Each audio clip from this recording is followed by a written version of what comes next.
Yes, I'll supply you all with Pokemon materials shortly. Hey, Ditto! Can I have that? Distant Kingdom video? Here you are. Hey Ditto, do you have the... That TWIP video? I cannot get rid of those quick enough. I actually don't want the TWIP video. I actually want the Magic video and... Hey, Ditto, did you get the... Why yes, Azov101, here are the various Pokemon-related Twitter threads that you're planning on covering. Though frankly, if you wanted to torture yourself, the BDSM shop is just around the corner. Ditto, I'll tackle the subject of Sonic Forces later. Pokemon right now is just much more important.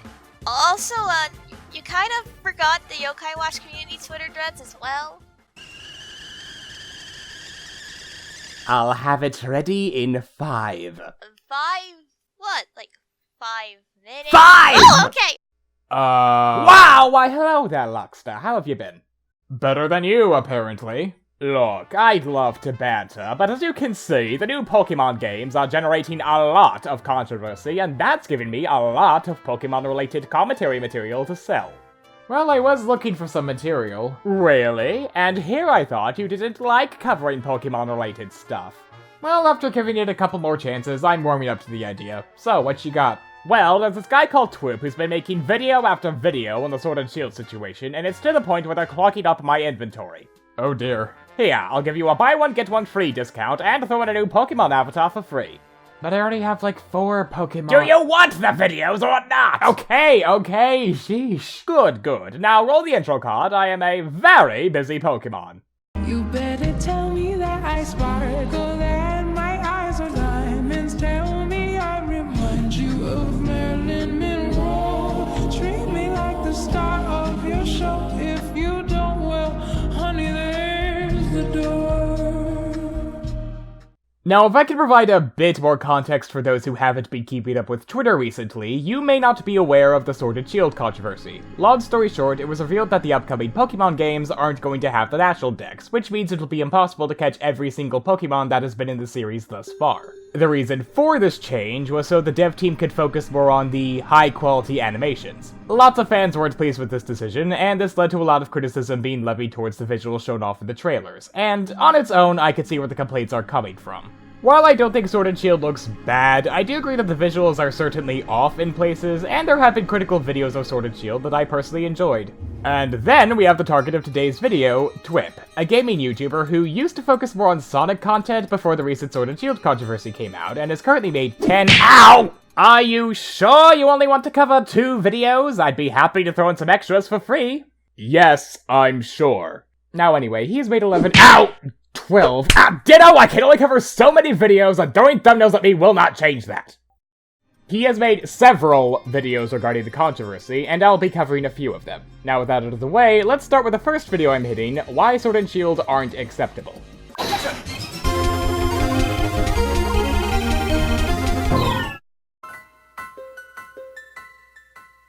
Wait, hold on. I thought this video was about why Sword and Shield aren't acceptable, not why our expectations should have been higher for them, because the latter just implies that the game could be better, while the former outright denounces them as something we shouldn't tolerate. Also, I dislike how you had a more civil title to call this video, and yet you decided to use the more inflammatory one, but I'll touch on that more in my final thoughts.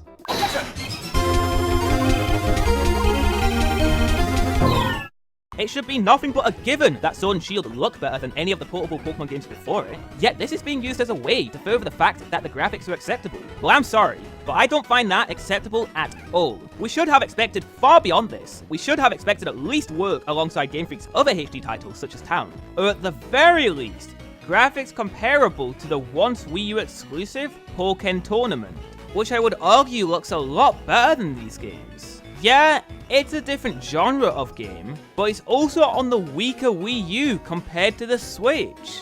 Yeah, it was on a weaker console. It also had no overworld, no free roaming area, a story mode that mostly consisted of visual novel-esque stills rather than having fully animated cutscenes throughout the entire thing, and probably the biggest difference, a whopping 24 Pokemon instead of the measly amount of hundreds. And mind you, that's counting the mods that were added as DLC, since the debut roster for the Wii U version only consisted of 17 Pokemon. The genre differences are a much bigger deal than you're making them out to be, since there's a lot more room to have more detailed graphics in a fighting game that has a handful of characters duking it out in closed-off arenas than in an RPG with several hundred collectible creatures in an expansive world. This is not a good comparison, especially since Pokken Tournament was developed by Bandai Namco, not Game Freak, so it's not like it would be expected for them to do this with the main series. It also doesn't help that the games have vastly different art styles, which is less of an issue with the consoles and more of an issue with the art direction. And while that is certainly an area that can be criticized, A, you don't really explain what's wrong with the art direction, you just say that it's bad while not giving much detail, and B, this comparison is still apples to oranges since you're saying that a game with cel-shaded cartoony graphics should look more like a game with realistic-looking Pokemon.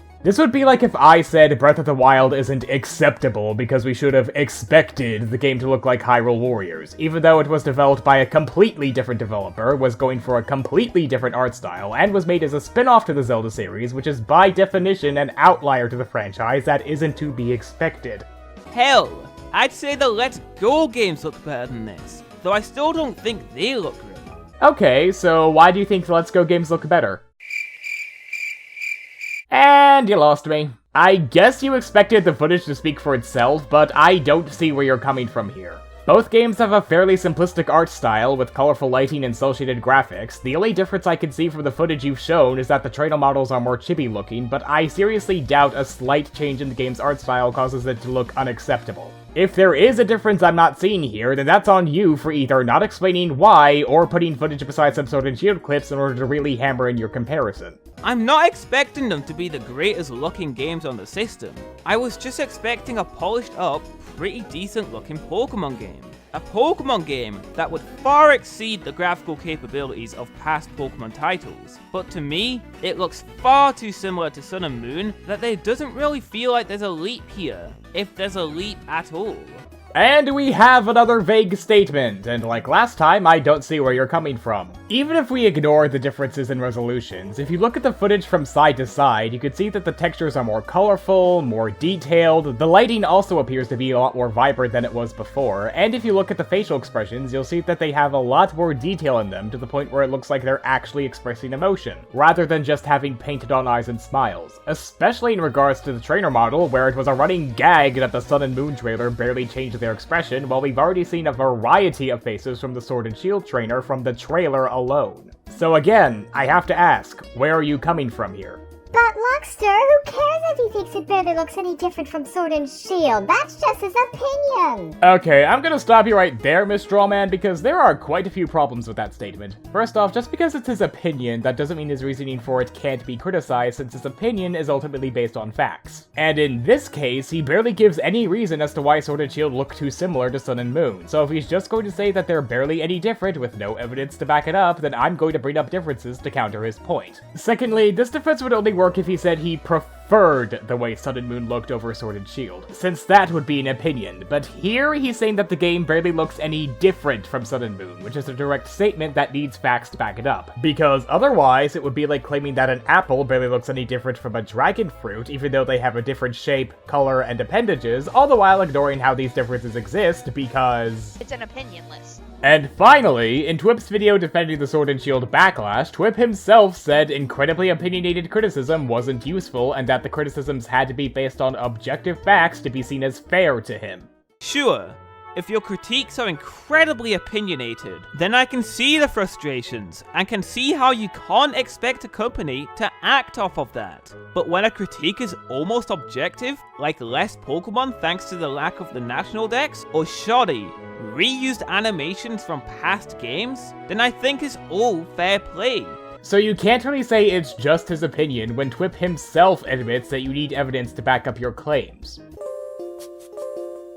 With each new Pokemon generation, there was always a big leap in the graphics. Whether that be going from black and white to full color, GBA sprites to actual 3D models for buildings, and even on the same system, Pokemon Black and White added animated sprites and much more detailed environments that made it stand out distinctly from Diamond and Pearl.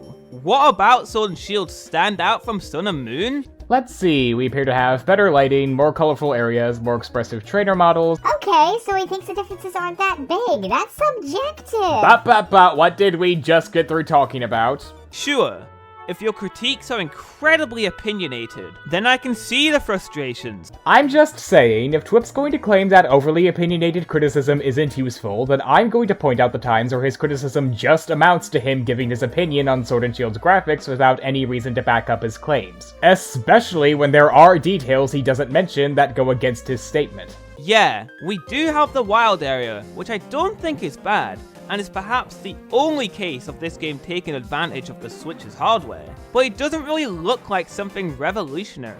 There's region-specific gimmicks like Dynamax, but it's yet again another nuke button, just like how Megas and Z moves were. So it doesn't feel all that fresh to me.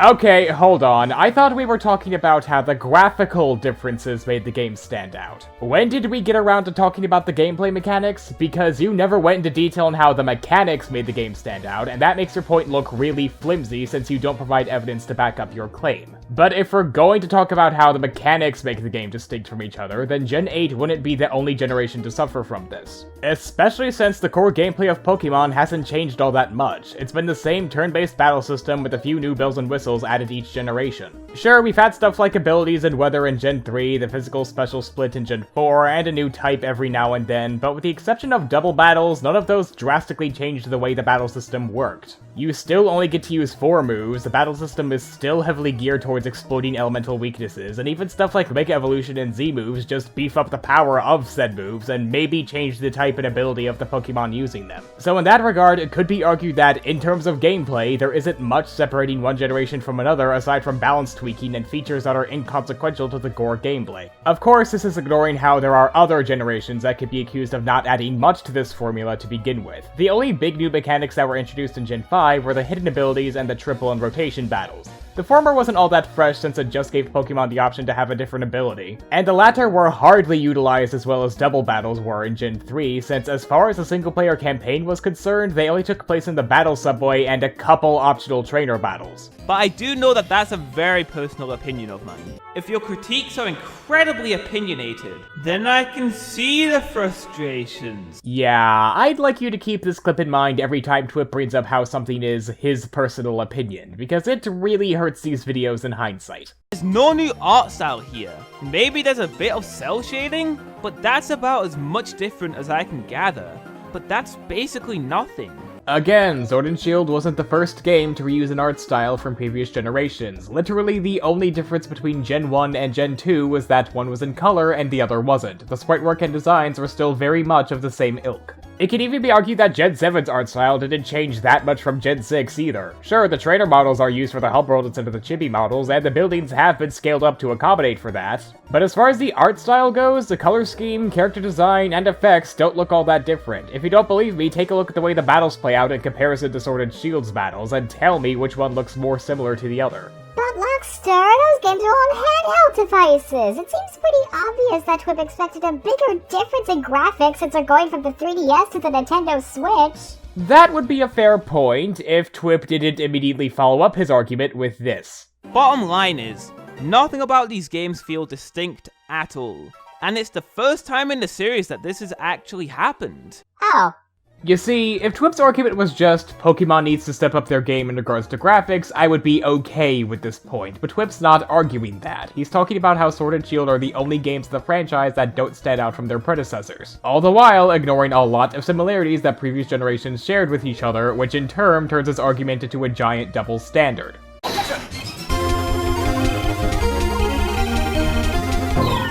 I could easily compromise here. If the game had the inclusion of another region like Kalos, then I'd absolutely excuse this price, as working on 2 regions for one game would be pretty tasking. It could also explain why the national dex is absent if they're having to create an entire region with new models and all.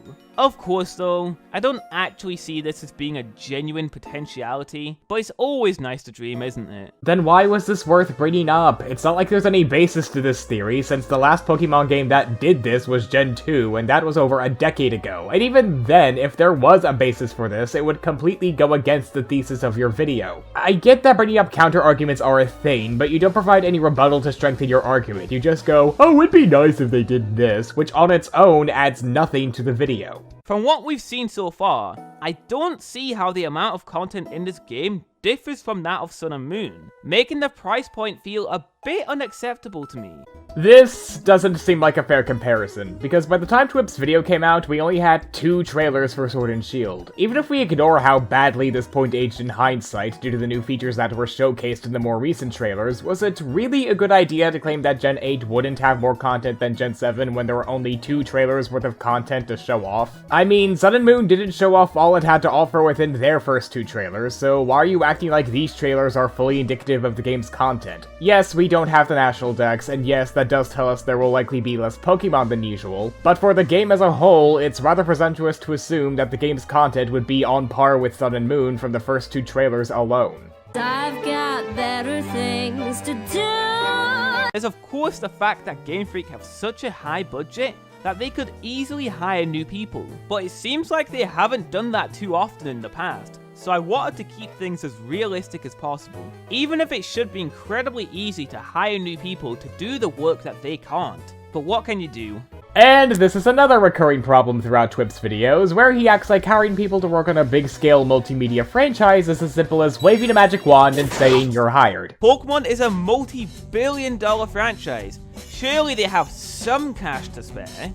Hire new people. He doesn't seem to realize that hiring people for projects like this is a very competitive process. Though if you want more information on that front, I'd recommend reading this Kotaku article where industry veterans Tomonobu Itagaki, Dewey Tanner, Jean-Pierre Kellums, and Dylan Cuthbert give lengthy descriptions on how competitive the Japanese game development industry can be and what you need to do in order to make a name for yourself there. But of course, this is all going under the assumption that Game Freak hasn't been looking for new help when— oh, would you look at that! Apparently, Game Freak was looking to hire more people back in 2018. So your tangents about how Game Freak should be looking to hire new people are pretty much pointless since they've already been doing that. Anyways, after this, TWIP goes into his conclusion and the video ends. So now let's go into the second video we're covering. In TWIP's most recent video— wow, wait, look at all of this material! And all of it with no shipping! Oh, shut it, you!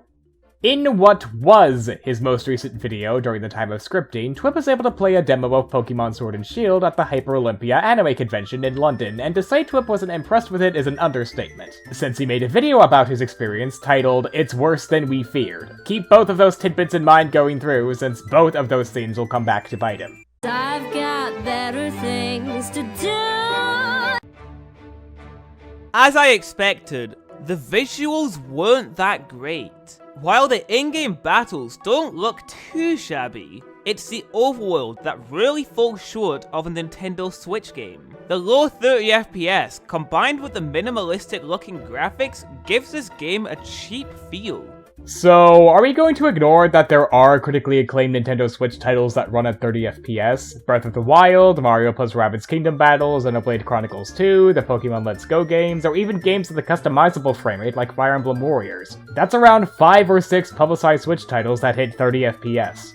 Well, there are other Switch games that run at 60 frames per second, and just because other Switch games run at 30, that doesn't mean Pokemon has to. True, but saying that the 30 FPS causes Sword and Shield to fall below the standards of a Nintendo Switch title still isn't a good argument, since a good chunk of Switch's exclusives run at 30 FPS. So that shows TWIP's claim is pretty faulty, since those standards are lower than he's making them out to be. As for the complaint about the minimalistic art style, that's not inherently a bad thing. Sure, a minimalistic art style could be executed poorly, but you never touch on how the art style was executed, you just bash it for being minimalist. And while I understand that you just may not like the minimalistic aesthetic, that's your subjective opinion at the end of the day, and we all know how you feel about overly opinionated criticism. The battles include some nice looking Pokemon models, especially with the newer Pokemon like Sobble and Grookey. Skull Bunny especially actually had, to my surprise, some really neat looking and unique animations. I made sure to test out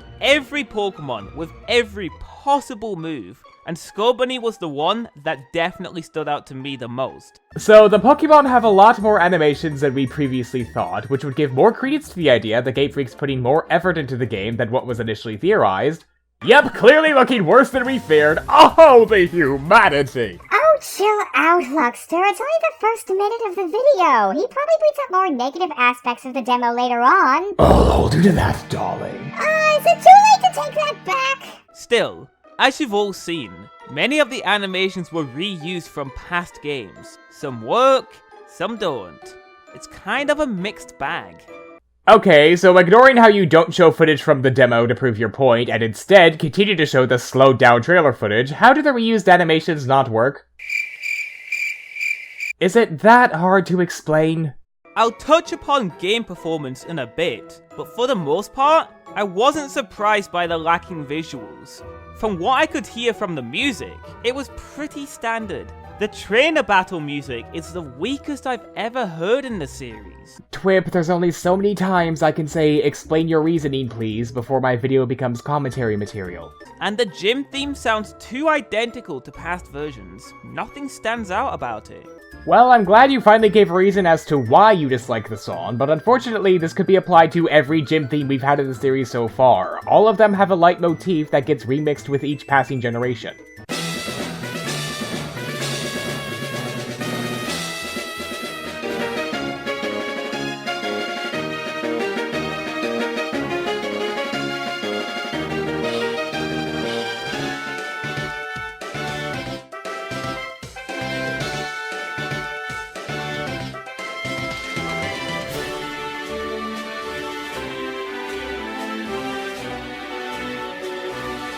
This is hardly a new issue, if you'd even call it an issue at all, since leitmotifs aren't inherently a bad thing. I've got better things to do. What can you really expect here? It's the same typical Pokemon gameplay we've been receiving for years, except I'd argue a bit more bogged down. While Sun and Moon had the unique island trials, which I felt were a nice, fresh spin on the gym formula, they've decided to just revert back to the gyms again. There's these new gym challenges, but they feel like the typical challenge we always received for gyms. I'm going to be interrupting here because the rest of this point basically amounts to they're reverting back to the original formula, and I don't like that. Now, I can understand that you're tired of the original formula and aren't happy to see it return. However, the thesis of this video is Sword and Shield is worse than we feared. In your previous videos, you complained that Sword and Shield didn't stand out enough from past generations and that it looked like it wasn't doing anything new with the formula. And I'd like to add that gameplay-wise, there's really nothing to say, as these look like the same games as usual, and looks like it plays almost identical to Sun and Moon, but we'll see how that plays out in the future. So if all they're doing is returning to formula, then that wouldn't be worse than we feared, that would be meeting the expectations you previously had for it. Now if you explained how it was an inferior version of the formula, then that would be one thing, but all we get on that front is... Except I'd argue a bit more bogged down. Which is not only incredibly vague, but also implies that the difference isn't that major, so I'm not seeing how it's worse than usual. And the movement in the overworld is identical to Sun and Moon, right down to spinning the analog stick so many times to activate a twirling animation. I mean, Gens 1, 2, 3, 4, and 5 also had the player character move the exact same 4-directional way, and even then, I don't see how a movement system being the same as previous games impacts the overall quality that much. So what's the problem here?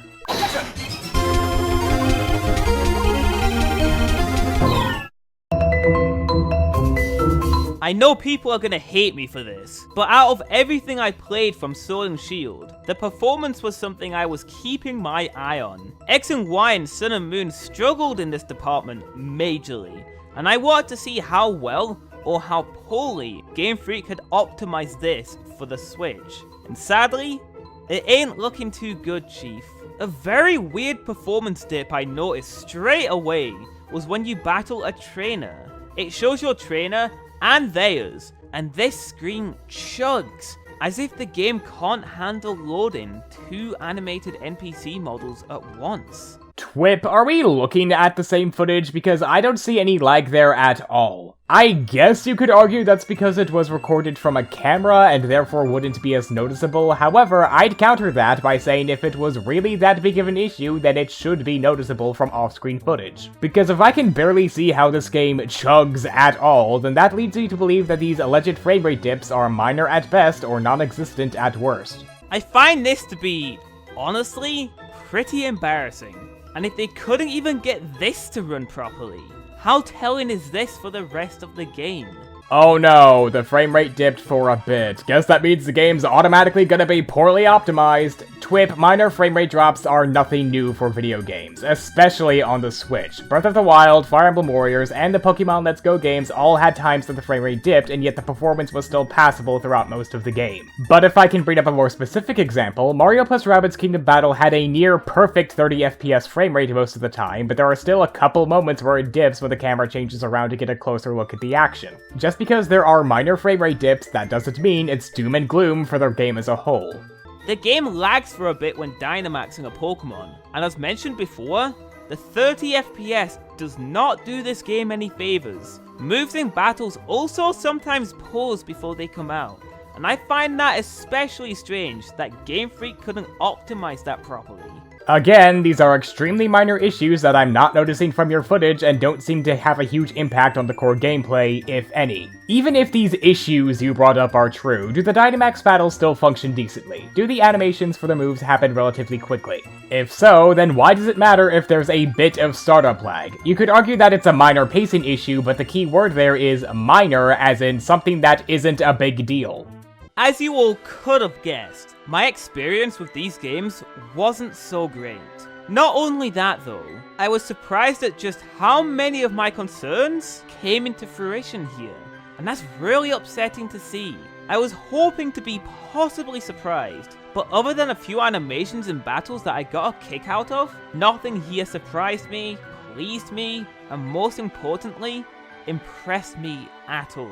So, in other words, even though the game did partially address your criticisms about the animations, it's still worse than we feared because of minor frame rate lag, your personal distaste for the art style, and how it's returning to a tried and true formula, which was something you already complained about in your previous videos.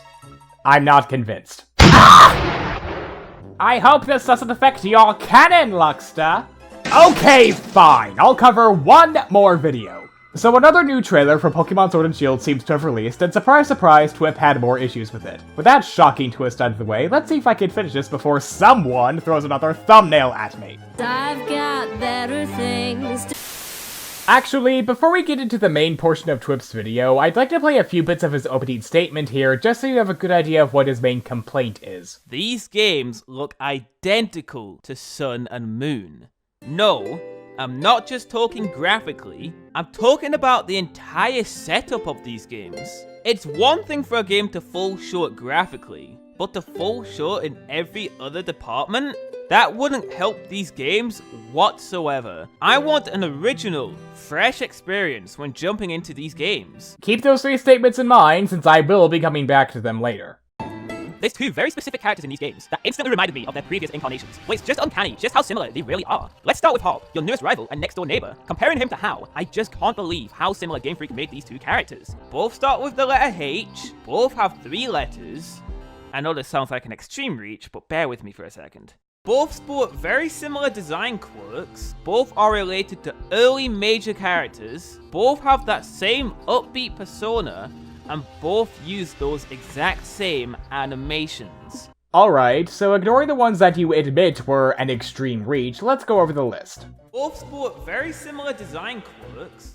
What exactly do you mean by design quirks? It can't be the hair, because they're completely different colors and shapes. Can't be the eyes, because Hao's are just a giant pupil, while Hop's have a clearly defined iris. Can't be the clothes, since Hao's wearing shorts and a t-shirt, while Hop's wearing pants and a frilly coat. Can't be the color scheme, since Hao's orange, black, and yellow, while Hop's is white, black, and light blue. Unless you're implying that them having black in their color scheme makes them too similar, though by that logic, I guess Brendan, Hugh, and Treno all ripped off Silver because they have black in their color scheme. If you happen to be referring to something else, then I wouldn't know what you're talking about since you don't specify and the difference isn't immediately obvious from the images you're using. Both are related to early major characters. One's a champion, the other's a kahuna, which is essentially a gym leader. Sure, you're technically right on this, however there's a different dynamic that you're ignoring, and just being related to an early game character doesn't mean they'll have the same development or relation to those characters. I mean, Blue, Brandon, and May are all related to the region's professors, yet one is a snot-nosed brat, while the other two are much more friendly. Both have that same upbeat persona. I'm sorry, but how do we know he has the same persona as Hao? We've only seen a few snippets of him in the trailer at best, and while he's acting very cheerful, that doesn't mean he'll have the same personality. Mei, Brendan, Bianca, Treno, and Shauna all have upbeat demeanors, but that doesn't mean they're ripoffs of one another. That said, if we're going to be comparing seconds-long clips to see whether he's exactly like Hao, then there are a few differences you're ignoring. Mainly the bits of animation before he throws out his Pokemon, where we can see that he's more sporty and athletic, while Hao is more laid back and relaxed. You could argue that this is a minor detail, but the entire theory of Hao being extremely similar to Hop is based on very little information. So minor details mean everything right now, and the fact that there's information that goes against TWIP's point at all is troublesome, since if what he's saying is correct, then all the facts should line up with TWIP's claim. And both use those exact same animations. Don't you mean animation, singular? Since at the time of scripting, there's only one animation we know about that Hao shares with Hop. If there are other animations that got reused for Hop, then that's fine, but you don't show it, I've only seen one so far, and I know that not all of Hop's animations are ripped from Hao, since Hao doesn't have Hop's pre-battle animations, which I showed off earlier. So this point of comparison can just be dismissed as cherry-picking on your end. But even then, just because they share one animation, that doesn't mean he's a ripoff of Hao, since that wouldn't automatically determine his character, especially since the copied animation in question is him gesturing his hands while talking. Which I guess could show that they're both energetic, but as I said before, having a similar character trait doesn't mean that they'll be done in the same way. Hop may end up being a very different character, but everything we've seen so far just screams of Hao, and I seriously hope it doesn't turn out this way in the final game. I'm also very aware that some of these points have been a trait of past rivals, but this is the first time that so many similarities have been present at the same time, and uncoincidentally, from what I believe, come straight from the generation before it. Well, I could point out that Mei and Brandon share a lot of similarities with Lucas and Dawn, that being how they're more friendly rivals that aren't all that competitive, have an interest in filling out the Pokedex, and have a relation to the region's professor. Or how Bianca shares some similarities with Shauna, with how they're portrayed as friendly yet weaker rivals to the main character, and have said weakness play a part in their development. But that would imply your points of comparison were strong enough to begin with, which, as I previously stated, they really aren't. Furthermore, can I also point out how you acknowledge that this criticism could become incredibly dated as time goes on, and yet you decided to continue with it anyway? Mind you, this isn't like the whole graphics debacle, where we at least had a gameplay demo that showed off some graphical glitches. You are just basing this little game theory on literal seconds worth of trailer footage to the point where we haven't seen any dialogue from Hop. So I think that goes to show it's way too soon to say that Hop is identical to Hao when we don't have a lot of information. I've got better things to do. Now let's get on to Marnie. She may be more different to Gladion than Hop is to Hao, but I still feel that the resemblance is uncanny. She has a major connection to the new evil team of these games. Both seem to be very brooding characters, adopting the same persona as Gladion, and both have eerily similar looking designs, with the only exception really being gender. Okay, let's do this again. She has a major connection to the new evil team of these games. If you ignore the context for that connection, and while you do at least acknowledge this, The connection to the evil team isn't one for one the exact same, but it follows the same structure that Sun and Moon set up. it's still completely wrong from what we've seen, and the fact you don't explain what these connections are only makes matters worse. Gladion was a rogue agent of Team Skull who only joined them because he needed a place to stay while hiding from his abusive mother, while Marnie was clearly just a celebrity that Team Yell formed a cult around. How on earth is this following the same structure? Team Skull did not form around Gladion, and they certainly did not respect or admire him. That doesn't seem to be the case with Team Yell, since they worship Marnie as their idol, and it hasn't been made clear on whether or not she gives them orders or just ignores them.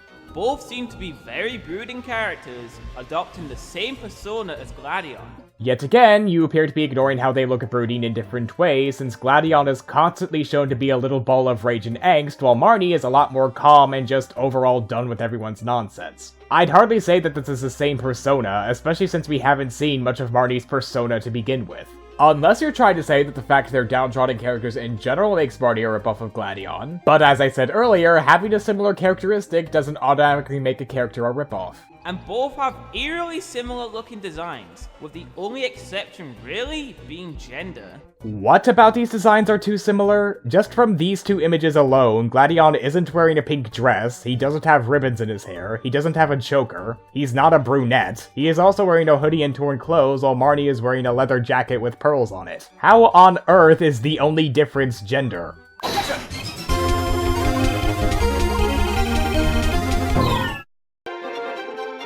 Alolan forms and Galarian forms are a very obvious comparison to make, and while it is entirely true that these are basically the same thing, I do feel it's an okay feature to keep. It only makes sense to keep them in. It helps make these regions feel more alive and natural, having their own climates and cultures, so having Pokemon adapt to these changes is actually a cool idea. However, it's still a big comparison worth pointing out, as it now makes Sun and Moon feel just a bit less unique. But I just wanted to point out that I'm not necessarily complaining about this feature, just how it holds up in the grand scheme of things. I'd argue that they wouldn't make Sun and Moon less unique, since the Alolan forms are based off various cultures of Hawaii, while the Galarian forms are based off the various cultures of the UK. Now sure, they are still regional variants of already existing Pokemon, however the Galarian forms would stand out in a different way from the Alolan forms, since the culture being used to adapt them would be different.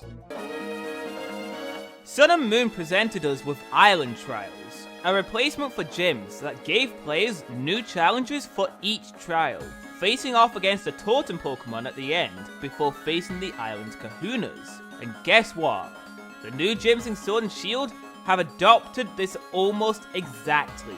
While the totem Pokemon are gone, the gyms now have challenges, simply named Gym Challenges, in which you're given a new challenge for each gym you enter, just like the Island Trials. Are you sure about that? Because it sounds like the mini-challenges you go through before fighting a gym in any Pokemon game. I looked up more information about these gym challenges myself, and according to this article, they're essentially the little puzzle challenges you get before fighting the gym leader. Furthermore, did you forget the demo you played during the Hyper Japan Expo? The one where they had you go through a puzzle in order to open the way to fight the gym leader? The one where you complained about how the puzzles were the challenges you always get before fighting a gym? There's these new gym challenges, but they feel like the typical challenge we always received for gyms. Actually, wasn't one of your complaints that they reverted back to the gym formula? While Sun and Moon had the unique Island Trials, which I felt were a nice, fresh spin on the gym formula, they've decided to just revert back to the gyms again. And now you're complaining that they're going back to these incredibly fun island challenges? What do you want them to do here, TWIP? Gut these mini-challenges entirely for the sake of a fresh experience? Because by that logic, I guess the previous 5 generations weren't a fresh experience since they used the same gym formula that was in place since Gen 1. Oh, but wait, you previously made a video saying that each individual generation stood out from each other. It's not the biggest deal in the world, but it's yet another stolen concept, and I'd much rather have a new concept than this. I just don't want them retreading the same ground they already have. I want Sun and Shield to be as unique as humanly possible. Okay, I know I touched on this point dozens of times already, but the mainline Pokemon games have never been fully unique. Sure, there are new mechanics, new tweaks to the balancing, and new Pokemon, however, Gens 1 through 6 have followed an extremely predictable formula of get a grass, fire, or water Pokemon as a starter, complete the Pokedex, fight gym leaders, defeat Crime Syndicate, and win League. And while Gen 7 was an alteration of this formula, that was it at the end of the day. An alteration. Instead of gym leaders, there are kahunas and totem Pokemon. Instead of one evil team, there are 2 evil teams. Instead of 8 gems, there's Pokeride, etc. Now sure, just because previous games are guilty of this, that doesn't mean you have to like it, but as you said earlier, nothing about these games feel distinct at all. And it's the first time in the series that this has actually happened. In short, being formulaic is nothing new for Pokemon, and acting like Sword and Shield is a particular offender of this is just dishonest.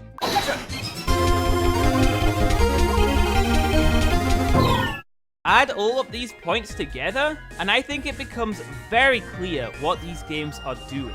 They're taking the incredibly safe route of replicating everything that worked from Sun and Moon, and just doing it again.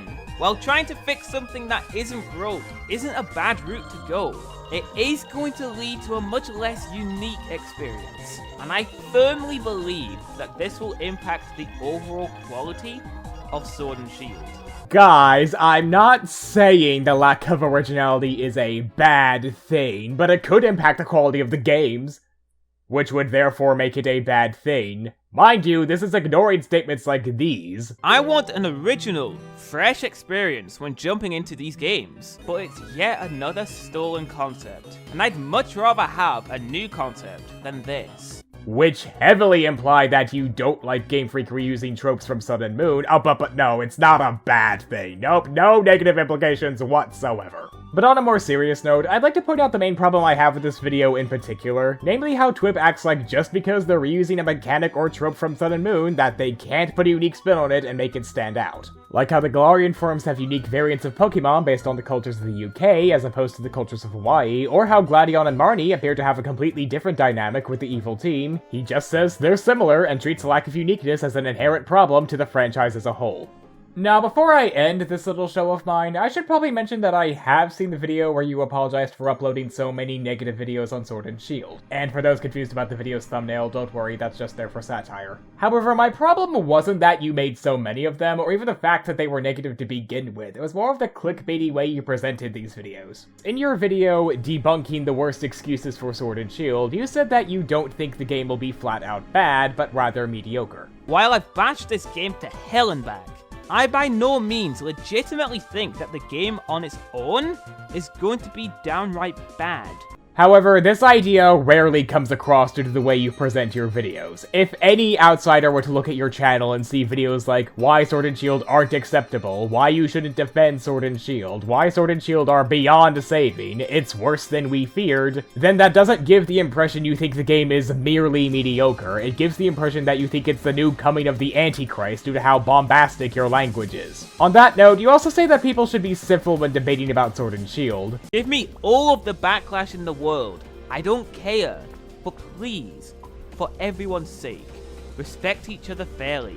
And while I agree with that argument in principle, when you title your videos stuff like this, it's likely going to turn away neutral parties and in turn invite rabid fanboy defenders who can't accept any criticism and confirmation-biased contrarians that will eat up anything you say. That's not going to lead to a civil debate, it's going to lead to yet another YouTube comment section that can be summed up with two people bashing their heads against brick walls. If you really want to encourage civil debate and discussion, my advice would be to make your thumbnails less clickbaity in order to attract a wider audience, and take more time to properly detail your complaints, since while the criticism is all well and good, it doesn't do much when people can't see where you're coming from. While we're on that topic, can I offer some Twitter threads from TWIP that would strengthen your— Don't have Luckster stealing my motherfucking job. Thank you. Well, I guess that's the first and last time I'll be using that background, but to be honest, I really don't have much to say at this point, so thank you for watching, and I hope you all enjoyed the video.